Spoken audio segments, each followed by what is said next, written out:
If you're looking for an apartment in the Seattle area, you're going to find the pickings very slim. The vacancy rate here has been estimated at 1 to 2%, and with the various restrictions, that number decreases. Another problem is cost. A number of apartments and homes are out of the price range of the average wage earner, especially those with a family or on a fixed income. One proposed solution to that problem is rent control. However, the president of the Institute of Real Estate Management, Erwin Drucker, says rent control is not the answer.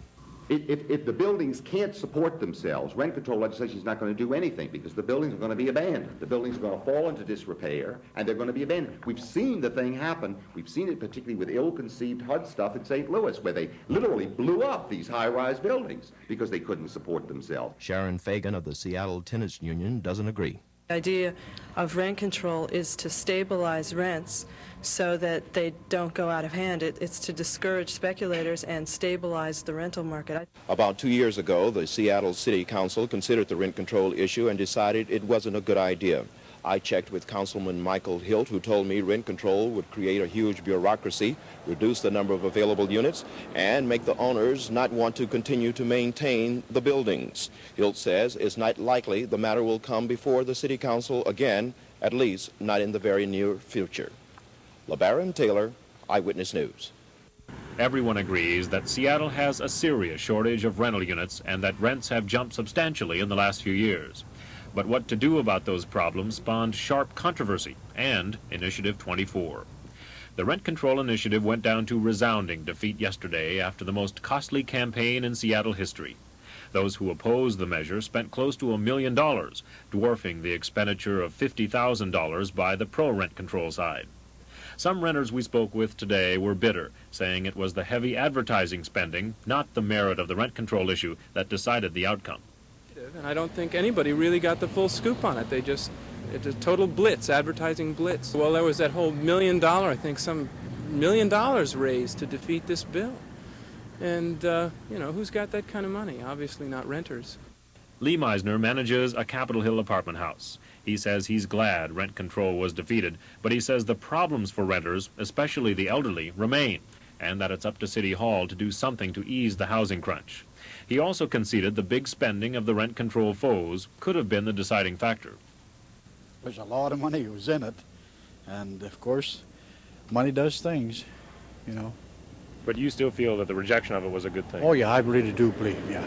Supporters of Initiative 24 say rent control is not a dead issue in Seattle, and that they'll be back, perhaps with another initiative as early as next year. Bob Branham, Channel 7 Eyewitness News, Capitol Hill.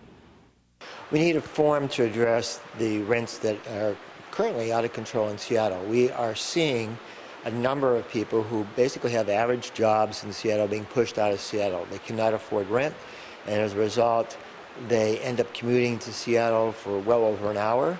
As a public impact, we have our streets being congested more and more. People spend less and less time with their families. This is a community problem that everybody in Seattle really shares, whether you're a renter or a homeowner. And so it's important that we be able to maintain families living in Seattle. And what types of solutions are you thinking right now? Well, unfortunately, the range of solutions that we have as an option for the city is limited by the state. The state has a very tight control over our ability to influence rents. So as a result, I've written legislation asking the state legislature to lift the ban on controlling rents, and that could take many, many different types of forms. And if they don't, then this problem will continue. We're asking them to lift it for everyone in the state, or at least for Seattle. We're also asking HUD to take a look at whether the existence of this ban is hindering the ability of the state to meet its affirmative obligation to provide fair housing in Washington state. What would you say to the folks who have studied rent control in various places and said, creating this artificial cap has actually increased prices for everyone else? Mm-hmm. Well, like economists, there are all kinds of studies that will point both pro and con on rent control. The problem is we can't even have the discussion right now because of the ban. What we need to do is take a long, hard look at many different types of ways of controlling rents. There's not just like one sort of template that fits everyone. But you believe that rent control is a tool that you need to have here? Well, it is a tool that we should at least be investigating. If we don't have the ability to evaluate it, to see how it's working in other cities, then it eliminates our ability to basically keep Seattle affordable. I know we've looked quite frequently at San Francisco's huge cost there. They do have rent control, and some people say that's part of the problem. What do you think?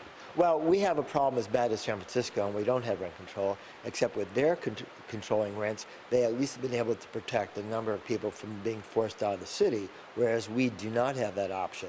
So, you know, the market's very big in housing. It will probably affect many, many people, whether you have rent control or not.